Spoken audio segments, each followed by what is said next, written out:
وما خلقت الجن والانس الا ليعبدون، جن اور انسان کو پیدا کرنے کا مقصد یہی ہے کہ یہ مجھے پہچانے اور میری عبادت کریں۔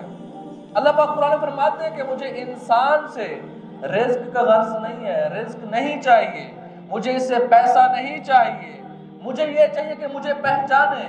مجھے راضی کریں اور آخرت میں کامیاب ہو جائیں اور ہمیشہ کی کامیابی کو حاصل کریں۔ ما یفعل اللہ بعذابکم، اللہ پاک فرماتے ہیں مجھے کیا ہے آپ لوگوں کو عذاب دے کر، مجھے کون سی خوشی ملنی ہے آپ لوگوں کو عذاب دے کر، میرے رتبے میں کون سا اضافہ ہو جانا ہے آپ لوگوں کو جہنم میں ڈال کر۔ پوری کائنات سجدے میں پڑ جائے، اللہ کی عزت میں اضافہ نہیں کر سکتے، نہ ہی اللہ کو ہمارے سجدوں کی ضرورت ہے، نہ ہی وہ ہماری وجہ سے عزت والی ذات بنیں گے، بلکہ وہ اول سے عزت والے ہیں۔ اگر پوری کائنات ان کی نافرمان بن جائے تو اللہ کو ایک ذرا فرق نہیں پڑے گا۔ تو میرے بھائی، ہم اب مقصد کو پہچانے کہ زندگی کا مقصد کیا ہے اور اس مقصد کو سمجھانے کے لیے رسول اللہ صلی اللہ علیہ وسلم جیسی عظیم ہستی، رحمت للعالمین، جو وجہ کائنات ہے، جو اللہ کے حبیب ہیں، جن کی وجہ سے اس کائنات کا نظام چل رہا ہے، جن کو اللہ نے پیدا کیا ہے اس امت کے لیے رحمت بنا کر، تو انہوں نے 23 سال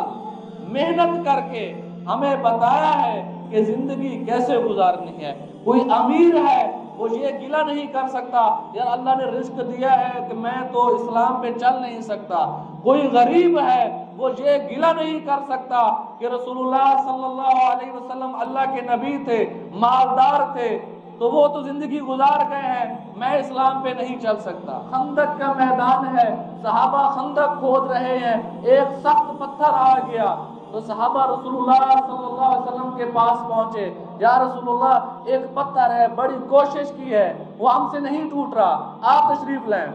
تو آپ صلی اللہ علیہ وسلم جب وہ گڑھے میں اترے تو صحابہ کرام نے دیکھا کائنات کی عظیم ہستی جن کو اللہ نے آفر دی کہ آئے نبی جی آپ ہمیں بتائیں، ہم تہامہ پہاڑ کو آپ کے لیے سونا چاندی کا بنا دیں، آپ جہاں جائیں گے یہ پہاڑ آپ کے پیچھے پیچھے چلیں۔ لیکن آپ نے کیا کہا، یا اللہ میں ایک دن کھانا کھانا چاہتا ہوں اور ایک دن بھوکھا رہنا چاہتا ہوں آپ کی رضا میں۔ تو خندق میں آپ صلی اللہ علیہ وسلم اترے تو صحابہ کرام نے دیکھا کہ آپ صلی اللہ علیہ وسلم نے پیٹ کے اوپر پتھر باندھے ہوئے تھے۔ تو یہ دین کی مشقتیں ہیں اور یہ ہے ہمارے صحابہ کرام جنہوں نے رسول اللہ صلی اللہ علیہ وسلم کی بات کو مانا، دین کو تسلیم کیا، اس پہ عمل کیا اور ہم تک پہنچایا ہے۔ لیکن افسوس،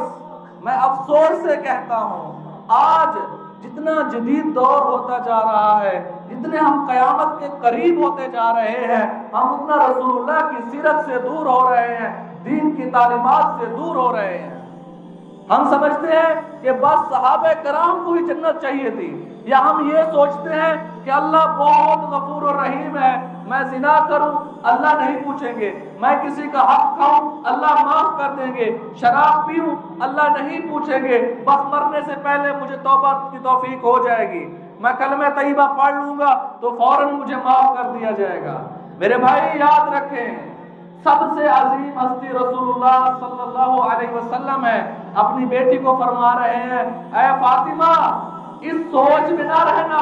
کہ محمد کی تم بیٹی ہو تمہیں معاف کر دیا جائے گا، نہیں، اپنے عمل کرتی رہو، اللہ کو راضی کرتی رہو۔ حضرت فاطمہ جو جنت کی عورتوں کی سردار ہیں، ان کو رسول اللہ فرما رہے ہیں اگر تم اللہ کے ہاں کامیاب ہونا چاہتی ہو تو اللہ کو راضی کرو۔ آج ہم دیکھیں ہمارے پاس ہر چیز ہے، رزق کی فراوانی ہے، لیکن ہماری آنکھیں بھوکی ہو چکی ہیں، ہماری آنکھیں بھوکی ہیں۔ آج ہمارے پاس کھانے کو ہے، اس خطے میں مجھے کوئی ایک گھر دکھا دو جو 2 دن بھوکا رہے۔